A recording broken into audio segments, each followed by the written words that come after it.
भगवान पिता है, मरियम तोहार माय है, तू दाऊद के वंशज हवा।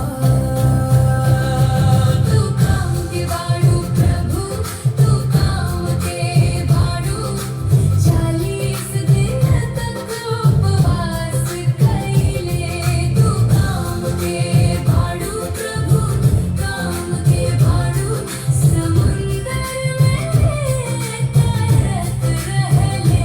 7 गो रोटियां मछली, 4000 भक्तन के संतुष्ट कर दिहलन।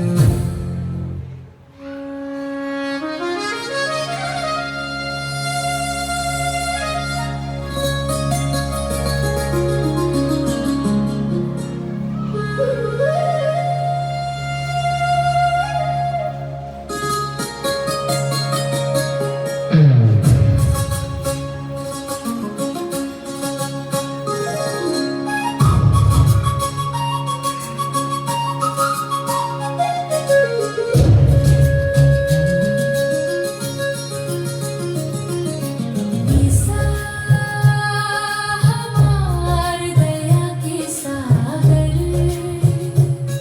दिन रात तोहार नाम पुकारल, कबो न छोड़ेंगे। भगवान पिता है, मरियम तोहार माई है, तू दाऊद के वंशज हवा। तू काम के बाड़ू प्रभु, तू काम के बाड़ू, 40 दिन तक उपवास कइले।